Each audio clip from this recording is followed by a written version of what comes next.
సాయి లేఖిని శ్రీ హేమాడ్ పంత్. ఆ రోజు హేమాడ్ పంత్కి ఏ అనుభవం కలిగిందో ఈరోజు ఆచరణలో మనకు అదే జరుగుతుంది.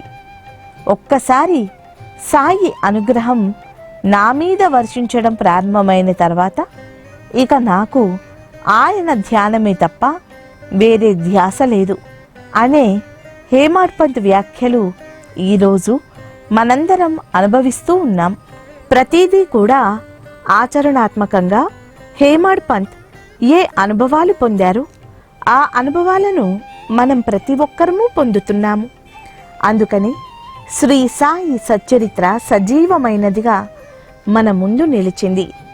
శ్రీ సాయి సచ్చరితలో లీలలను మాత్రమే మనం ఆస్వాదిస్తూ ఉంటాము. సచ్చరిత ఉపోద్ఘాతాలు చదువుతున్నప్పుడు అనాసక్తిగా అనిపిస్తుంది. కానీ వాటిని చాలా నిశితంగా పరిశీలిస్తే అసలైన బాబాతత్వం ఏమిటి అనే విషయం ఖచ్చితంగా మనకు బోధపడుతుంది. హేమాడ్ పంత్ గారు రాసిన ప్రతి ఉపోద్ఘాతంలోనూ ఒక నిగూఢమైన ఆధారాలతో కూడిన సాయి తత్వాన్ని ఆవిష్కరించడం జరిగింది. ఉదాహరణకు హేమాడ్ పంత్ భక్తి భావన అనే దాన్ని చాలా అద్భుతంగా నిర్వచించారు. ఎంతో సులువైన భక్తి మార్గాన్ని బాబా మనకు అందించారు అనే విషయాన్ని వెలువరించారు. భక్తి యొక్క లక్షణాలు ఏమిటి, భక్తి మార్గం ఏమిటి అనే విషయాలను హేమాడ్ పంత్ చాలా విస్తారంగా సచ్చరిత్రలో మనకు వివరించారు. ప్రాచీన కాలం నుంచి భక్తి భావనను రకరకాలుగా చెప్పుకుంటూ వస్తున్నారు. వేద శాస్త్రాల సారం కలిగిన వారు చెప్పింది ఏంటంటే స్వస్వరూపాన్ని ఆరాధించడం, ధ్యానించడం భక్తి యొక్క మార్గం, భక్తి యొక్క లక్ష్యం. పూర్వకాలం నుండి స్వస్వరూపాన్నే ఆరాధించి ఆ రూపానికి రకరకాలైనటువంటి పూజాది కార్యక్రమాలు చేయడం మనకు ఒక ఆచారంగా భక్తి మార్గంగా ఉంది. పూజాది కార్యక్రమాలతో భగవంతునిపై ప్రేమను కలిగి ఉండడం అనేది అద్భుతమైన భక్తి లక్షణమని వ్యాస మహర్షి చెప్పారు. వ్యాస మహర్షి చెప్పిన భక్తి లక్షణాలలో ఇంకాస్త ముందుకు వెళితే గురువును ఆరాధించడం, గురువుకు సపర్యలు చేయడం, సంధ్యావందనం పూర్తి చేసుకుని పుష్పాలతో గురువు వద్దకు వచ్చి వారిని ఆరాధించడం, గంధం అద్దడం, తర్వాత గురుకులాన్ని శుభ్రపరచడం, హారతులు నీరాజనాలు ఇవ్వడం, ఇవన్నీ భక్తి మార్గంలో విశేషమైన లక్షణాలు. ఇవే త్రేతాయుగంలో, ద్వాపర యుగంలో ఎక్కువగా చేయబడ్డాయి. భక్తిలో ఇంకొక లక్షణం ఏమిటంటే స్వకర్మలు భగవంతునికి సమర్పించి సర్వం మరచిపోయి ఒక్క క్షణమైనా భగవంతుని ధ్యాసలో ఉండడం భక్తి లక్షణం అని నారద మహర్షి చెప్పారు. ఇవన్నీ భక్తికి ఉన్న లక్షణాలు. కానీ హేమాడ్ పంత్ గారు చెప్పిన ఒక అద్భుతమైన భక్తి లక్షణాన్ని గనుక మనం అర్థం చేసుకుంటే ఎంత సులువైన మార్గాన్ని బాబా మనకు ఇచ్చారు అనేటువంటిది తెలుస్తుంది. హేమాడ్ పంత్ భక్తి మార్గం గురించి ఒక విలక్షణమైన దాన్ని శ్రీ సాయి సచ్చరితలో రాస్తారు. ఎవరైతే సద్గురు సాయిని ఆశ్రయిస్తారో వారు గురు కథా శ్రవణంతో భవసాగరాన్ని చాలా సులువుగా కాళ్లకు తడి అంటకుండా దాటవచ్చు అని చెబుతారు. అంటే ఎటువంటి కష్టం లేకుండా కేవలం సాయి కథా శ్రవణం చేస్తే భవసాగరాన్ని చాలా అనాయాసంగా దాటగలము. అనునిత్యం సాయి కథా శ్రవణములో ఉంటే ఎటువంటి కష్టం మనల్ని ఇబ్బంది పెట్టకుండా చాలా సులువుగా ఈ గట్టున ఉన్న వాళ్లను ఆ గట్టుకు దాటించే అద్భుతమైన భక్తి ప్రక్రియ సాయి కథా శ్రవణమనే రహస్యాన్ని శ్రీ హేమాడ్ పంత్ సచ్చరిత ద్వారా విశదీకరించారు. శ్రీ సచ్చరిత్రలో మొదటి లీల గోధుమల లీల చూసిన తర్వాత అనుభవపూర్వకమైన ఈ గురు కథలను రాయాలి అనే సంకల్పం నాకు కలిగింది. కలరా వ్యాధిని తరమడానికి గోధుమలు విసరడం అనే వింత చర్యను దానిలో దాగి ఉన్న అద్భుతమైన లీలను తాను అనుభవపూర్వకంగా గ్రహించారు హేమాడ్ పంత్. అదేవిధంగా అనేక లీలలను తాను స్వయంగా అనుభవించి శ్రీ సాయి సచ్చరితలు హేమాడ్ పంత్ అక్షరబద్ధం చేశారు. హేమాడ్ పంత్ 1910వ సంవత్సరంలో బాబాగారిని దర్శించుకున్నారు. 1916 వరకు ఆయన ఉద్యోగ బాధ్యతల్లో ఉన్నారు. లౌకిక బాధ్యతలు ఉన్నా ఒప్పుకున్న పనిని ముందుకు తీసుకుని వెళ్ళడానికి ప్రతి నెలకో 2 నెలలకో షిరిడీకి చేరుకొని అక్కడికి వచ్చిన భక్తుల నుండి లీలలను కథలను పోగు చేసుకునేవారు. హేమాడ్ పంత్ బాబా వద్ద తాను స్వయంగా అనుభవించిన లీలలను చాలా తక్కువగా ప్రస్తావించారు. గోధుమలు విసిరిన లీల, తరువాత శనగల కథ, ఇవి తను స్వయంగా చూసినవి. ఇంట్లో ఫోటో భోజనం లీల, ఇవి మాత్రమే సచ్చరితలో పొందుపరిచారు. భక్తుల నుండి సేకరించిన కథలే ఎక్కువ సంఖ్యలో సచ్చరిత్రలో ఉంటాయి.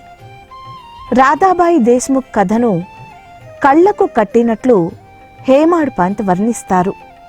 హేమాడ్ పంత్కు ఉన్న పాండిత్య నైపుణ్యం కంటే కూడా బాబా పైన ఆయనకు ఉన్న ప్రేమ చేతనే కథలను సుగంధ పరిమళ భరితంగా పరిమళింపచేశారు. అటువంటి శక్తిని బాబా అనుగ్రహంతో హేమాడ్ పంత్ పొందడం జరిగింది. ప్రతి కథలో ఒక ప్రత్యేకమైన రచనా శైలి మనకు కనిపిస్తూ ఉంటుంది. 15వ అధ్యాయంలో చోల్కర్ కథ వారి రచనా పటిమకు నిదర్శనం. చోల్కర్ కథను ఆయన స్వయంగా చూసినట్లుగా, ఆయనే దాన్ని పర్యవేక్షించినట్లుగా హేమాడ్ పంత్ రాస్తారు. ప్రతి కథలో ఎక్కడా కూడా లాజిక్ మిస్ కాకుండా జాగ్రత్త పడ్డారు. ప్రస్తుత జనరేషన్ వారికి లాజిక్స్ చాలా ముఖ్యం. లాజిక్ మిస్ అయితే దేన్ని ఒప్పుకోరు. సచ్చరిత్ర అనేక తరాలు చదవవలసిన పుస్తకం. అటువంటి పుస్తకాన్ని ఊహాజనకంగా వాస్తవాలకు దూరంగా రాస్తే అది మనుగడ సాగించదు. ఎక్కడో పడవ మునిగిపోతూ ఉంటే ద్వారకామాయిలో ఉన్న బాబా బట్టలు తడిసిపోవడం, ఈ చర్యలను తరువాత భక్తులే వచ్చి తమకు జరిగిన లీలలను చెబుతారు. ఈరోజు చాలామందికి బాబా పట్ల ప్రేమ కలగడానికి కారణం శ్రీ సాయి సచ్చరిత్రలో ఉన్న వాస్తవికత. శ్రీ సాయి సచ్చరిత అనే గ్రంథం బాబా పట్ల మనకు అమితమైన ప్రేమను పంచే ఒక మధురామయిగా మన ఇళ్లలోకి వచ్చి చేరింది. మన జీవితాల్లో ఒక కొత్త వెలుగులను పోయించింది. హేమాడ్ పంత్ గారు మొదటి అధ్యాయంలో సాయి కథా శ్రవణముతో భవసాగరాన్ని కాళ్లకు తడి అంటకుండా దాటగలుగుతాము అని చెబుతారు. ఇది అక్షర సత్యం. శ్రీ సాయి సచ్చరిత పారాయణ వల్ల, దాన్ని అంటిపెట్టుకోవడం వల్ల ఎంతమంది ఎన్నో లీలలను ఆస్వాదించారు, ఎన్నో రకాల అద్భుతాలను చూశారు. ఒక అమ్మాయి గవర్నమెంట్ ఉద్యోగం కోసం ప్రయత్నిస్తుంది. ఎగ్జామ్స్ రాసింది, రిజల్ట్స్ వచ్చాయి. కానీ ఆ రిజల్ట్స్లో కేవలం 1 మార్కు తక్కువ అవడం వల్ల తను ఇంటర్వ్యూకి వెళ్ళలేకపోయింది. ఆ అమ్మాయి బాబాను అడిగింది, బాబా ఒక్క అవకాశం ఇవ్వు, 1 మార్కుతో పోయింది, నేను ఎలాగైనా ఈసారి ఈ ఉద్యోగంలో చేరాలి, నాకు కుటుంబాన్ని పోషించే పరిస్థితి లేదు, నేను ఆ విషయాన్ని ఇక్కడితో వదిలివేస్తున్నాను అని బాబాకు చెప్పి శ్రీ సాయి సచ్చరిత్ర సప్తాహ పారాయణ చేసింది. ఇది పూర్తయ్యేలోపు నువ్వు నాకు పరిష్కారాన్ని చూపు అని బాబాను అడుగుతుంది. ఆ అమ్మాయి సాయిబాబా కథా శ్రవణం తప్ప ఆ 7 రోజులు తన కష్టం గురించి కానీ, తను 1 మార్కుతో ఇంటర్వ్యూ పోయిందని కానీ ఒక్క క్షణం కూడా ఆలోచించలేదు. అమ్మాయి 7 రోజుల పారాయణ పూర్తి చేసింది. ఉద్యోగానికి సంబంధించి ఇంటర్వ్యూలు కూడా పూర్తయ్యాయి. దాదాపు పోస్టింగులు కూడా ఇచ్చారు. చాలామంది స్నేహితులు అడిగారు, నువ్వు ఇంత ధైర్యంగా ఎలా ఉండగలుగుతున్నావు? ఒకే ఒక్క మార్కు కదా, ఒక్కరికంటే ముందు ఉంటే నువ్వు ఈ ఉద్యోగాన్ని సంపాదించేదానివి కదా అని స్నేహితులు సానుభూతిని వ్యక్తపరిస్తే అమ్మాయి ఆత్మస్థైర్యంతో చెప్పిన మాటలు. నేను ఈ బ్యాచ్లోనే గవర్నమెంట్ ఉద్యోగంలో చేరుతాను అంటుంది. నీవు పిచ్చిదానివా? ఆల్రెడీ పోస్టింగులు ఇచ్చేశారు. ఇంకా ఎక్కడి ఉద్యోగం నీకు? మళ్ళీ చదువు, మళ్ళీ పరీక్షకు హాజరవుతే ఉద్యోగానికి ఎంపిక అవుతావు. సచ్చరిత్ర పట్టుకోవడం కాదు, సబ్జెక్టు పుస్తకాలు పట్టుకో అని స్నేహితులు సలహా ఇచ్చారు. నాకు పరిపూర్ణమైన విశ్వాసం ఉంది. నేను పరీక్ష రాసేప్పుడు బాబాను అడిగాను, బాబా ఈ ఉద్యోగం వస్తుందా, ప్రయత్నం చెయ్యాలా వద్దా అని చీటీ వేస్తే ఈ ఉద్యోగం వస్తుంది అన్నారు. ఆయన మాట తప్పే ప్రసక్తి లేదు అని ఆ అమ్మాయి చెబుతుంది. కానీ నిజానికి టెక్నికల్గా అది సాధ్యం కాదు. పోస్టింగులు కూడా ఇచ్చేశారు. అలా ఒక నెల రోజులు గడిచాయి. నెల తర్వాత ఆ అమ్మాయికి కాల్ లెటర్ వచ్చింది, ఇంటర్వ్యూకి హాజరు కావాలని. తను ఇంటర్వ్యూకి హాజరవుతుంది. ఆ తర్వాత సర్టిఫికేట్ వెరిఫికేషన్ కూడా అవుతుంది. అక్కడున్న ఒక అధికారిని ఈ అమ్మాయి అడుగుతుంది, సార్ నాకు 1 మార్కు తగ్గింది కదా, మీరు 1 మార్కు కలిపారా? పోస్టులు ఏమైనా పెరిగాయా? ఎందుకు నన్ను తీసుకున్నారు అని అడిగితే ఆ అధికారి చెబుతారు, మేము సెలెక్ట్ చేసిన 118 మందిలో ఒక వ్యక్తి ఈ జాబ్లో జాయిన్ అవ్వడానికి అనాసక్తి చూపాడు. అతనికి దీనికంటే మంచి పోస్టు వేరే డిపార్ట్మెంట్లో వచ్చింది. అందువల్ల అతను ఈ ఉద్యోగంలో చేరలేదు.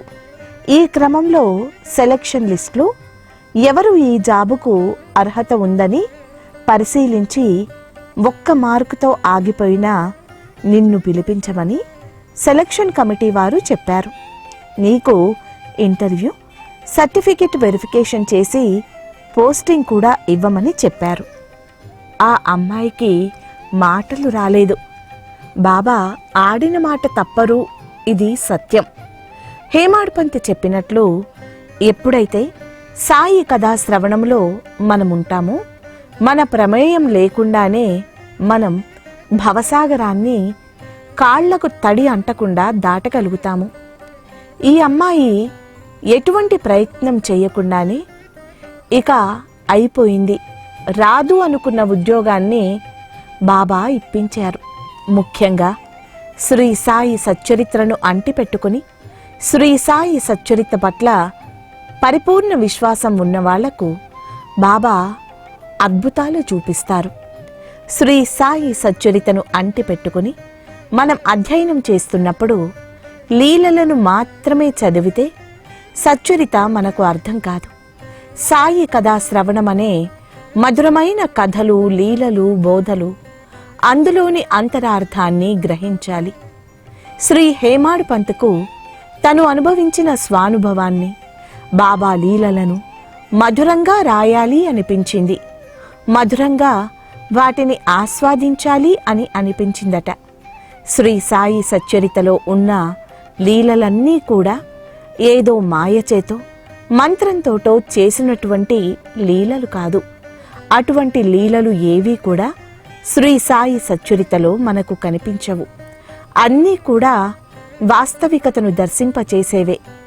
హేమాడ్పంత్ గారు అమీర్ శక్కర్ కథను ఎంత అద్భుతంగా రాశారు అంటే, అమీర్ శక్కర్ కీళ్లవాతంతో బాబాను ఆశ్రయిస్తే బాబా చావడిలో ఉండమని చెబుతారు. అమీర్ శక్కర్ ధనవంతుడు, పట్టు పరుపుల మీద పడుకున్న వ్యక్తి. చావడిలో గుంతలు, రాళ్ళు, పక్కనే చెత్తకుప్ప, పాములు, తేళ్లు. అటువంటి ప్రదేశంలో పడుకోవడం భరించలేక ఒకరోజు బాబా అనుమతి లేకుండా కోపర్గావ్ పారిపోతాడు. అక్కడ సత్రంలో ఒకతను దాహం వేసే నీళ్లు అడిగితే ఇతను మంచినీళ్లు అందిస్తాడు. ఆ నీళ్లు తాగి ఆ సాధువు చనిపోతాడు. ఎక్కడ పోలీసులు తనని అనుమానించి పట్టుకుంటారో అని భయంతో చావడికి పరిగెత్తుకుంటూ వస్తాడు. గురువు ఆజ్ఞా ప్రాధాన్యతను హేమాడ్ పంత్ ఇక్కడ వివరించారు. కీళ్లవాతం తగ్గడానికి చావడిలో పడుకోవడానికి సంబంధమేంటి? బాబా చేసే చర్యలన్నీ కూడా మనం చేసే ప్రాక్టీసుకు ఆపోజిట్గా ఉంటాయి. వేరుశనగ పప్పు విరోచనాలను తగ్గిస్తాయా? విరోచనాలతో బాధపడుతున్న కాకా మహాజనికి వేరుశనగ పప్పు తినిపిస్తారు బాబా. వేరుశనగ పప్పు విరోచనాలను ఎక్కువ చేస్తుంది. అటువంటిది గురువు ఆజ్ఞను పాటించి వేరుశనగ పప్పు తిన్న కాకా మహాజనికి విరేచనాలు ఆగుతాయి. అదేవిధంగా అమీరు శక్కర్కు ఎంత మంచి శిక్షణ ఇచ్చారో చూశారా? తన మాట కాదని పోతే అపాయంలో పడతావు అని కోపర్గాంలో చూపారు. అమీరు పరుగు పరుగున వచ్చి చావడిలో ఉంటాడు. ఇటువంటి లీలలు మన జీవితానికి ఒక శిక్షణ. సాయి అంతరంగాన్ని అర్థం చేసుకోవాలంటే మనం శ్రీ సాయి సచ్చరితను నిశితంగా తెలుసుకోగలగాలి. అందులోని మాధుర్యాన్ని ఆస్వాదించగలగాలి. అప్పుడు అసలైన భక్తి మార్గంలోకి ప్రవేశిస్తాము. ఈరోజు హేమాడ్ పంత్ మాటను మనం చెవులతో వినలేము. హేమాడ్ పంత్ స్వరూపాన్ని మనం చూడలేదు. కానీ హేమాడ్ పంత్ శ్రీ సాయి సచ్చరితలో సాయిబాబాతో పాటు సజీవంగా మనకు కనిపిస్తారు. సాయి కథల్లో కనిపించే ప్రతి అక్షరంలో హేమాడ్ పంత్ విలక్షణమైన వ్యక్తిత్వం ప్రతిబింబిస్తుంది. ఇంతటి భాగ్యశాలి హేమాడ్ పంత్ను స్మరించడం ఈరోజు మనందరి అదృష్టం. శ్రీ సాయి సచ్చరిత అనే అద్భుతమైన భాండాగారం ఈరోజు అందుబాటులో లేకపోతే ఏ విధంగా మనం బాబాను అర్థం చేసుకోగలిగే వాళ్ళము? బాబా తత్వానికి వింత భాష్యాలను జోడించేవాళ్ళం. ఇప్పటికే లేనివన్నీ సృష్టించి వాటిని బాబాకు ఆపాదించి ఆయన పేరు మీద మాలలు, వ్రతాలు, హోమాలు ఇంకా ఏవేవో చేస్తున్నారు. ఇవన్నీ ఏవి బాబా మార్గంలో లేవు. శ్రీ సాయి సచ్చరితను వదిలిపెట్టి మిగతా వాటి వెంట వెళ్తున్నాము. సాయి టీవీ ప్రయత్నమంతా శ్రీ సాయిని ఆశ్రయించిన వారందరూ శ్రీ సాయి కథాశ్రవణాన్ని ఆస్వాదించాలి. అందరూ ఆనందంగా జీవించాలన్నది సాయి టీవీ దృఢ సంకల్పం. ఆ దృఢ సంకల్పానికి రోజురోజుకి బలమిచ్చి దానిని మరింతగా దృఢపరుస్తూ ముందుకు తీసుకుని వెళ్తున్న శ్రీ సాయినాథుల వారికి ఎల్లప్పుడూ కృతజ్ఞులమై ఉందాము.